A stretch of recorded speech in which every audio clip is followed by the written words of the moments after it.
extensive program of research and development in the field of disc flight, which was started in 1952, is being conducted by Avro Aircraft Limited at Malton, Ontario. Early studies on behalf of the United States Air Force proved the feasibility of a circular planform vertical takeoff aircraft utilizing a system of peripheral jets for propulsion, stabilization, and control.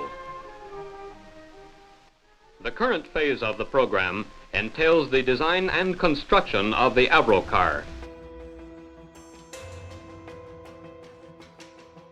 The date is February 1958, 11 years after the start of the Cold War. The fear of immediate nuclear strikes constantly waved over the U.S. The U.S. understood that their runways were easy targets for Soviet bombers, and they needed a plan. Their plan was to make the Avrocar. But the Avrocar wasn't a car, and it wasn't just an aircraft. And by the looks of it, you might think it's just a flying saucer, but the reason for needing such an odd-shaped vehicle will surely surprise you. This is why and how the Avrocar flying saucer was developed.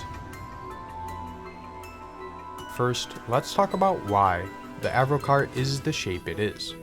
Well, it's certainly known that the citizens of the US and possibly the Soviet Union had known about UFOs and flying saucers before the start of this project. These UFOs were commonly believed to be extraterrestrials with advanced technology.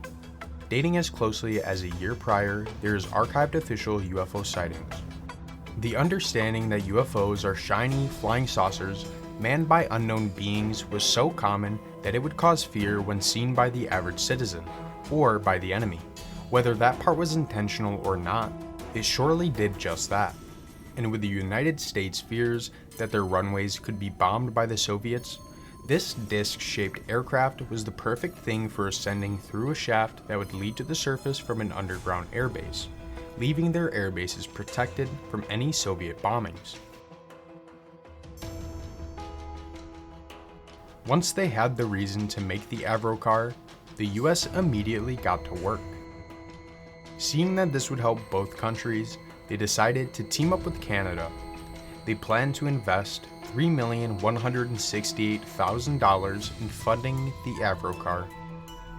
That's equivalent to $35,536,224.71 as of June 2023. They spent this over the course of 18 months, attempting to make this project come to life. This wasn't the first time flying saucers were mentioned either. The 1947 Roswell incident in New Mexico happened before there was a requirement to document and maintain air incidents permanently. This was just a couple months after the start of the Cold War. All the documentation of the Roswell incident was destroyed, and it is unknown what authority destroyed these records.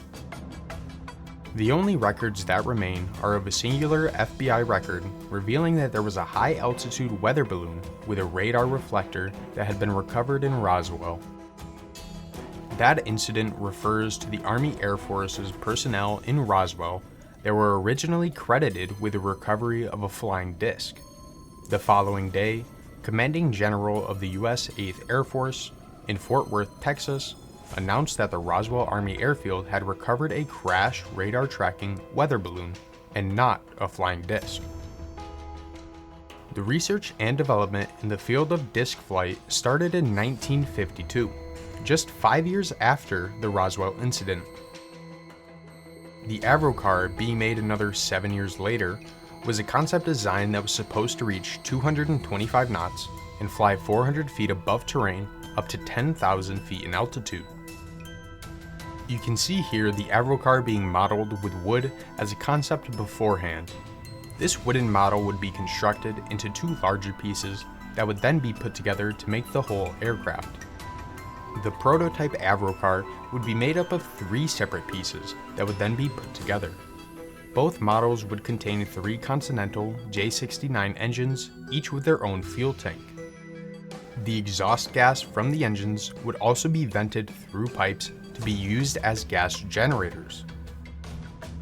The US and Canada were able to complete a full-scale wooden model of the Avrocar fairly quickly, and decided to continue testing more mock-up models before fully taking on the task. They continued by making a 1/20th scale and a 1/5 scale model. They tested each of these models to find pressure distribution and aerodynamics of the Avrocar. After that, they just had to learn how to make it move sideways. The engineers started looking at an electric gyro concept, allowing the machine to open gates on each side of the aircraft based on the gyro's position. A flight simulation was then made with one of these models, giving the engineers and pilots a better understanding of how the Avrocar would handle under real human control. Once they tested all of these models, they started working on the prototype. They put it together day by day, piece by piece, bolt by bolt. After finally getting it all together, they started running checks on the Avrocar. They checked the control systems, the inner wingtips, and several other mechanics of the Avrocar prototype. With it being confirmed fully functional as a prototype, they weighed it and moved it on to the next stage.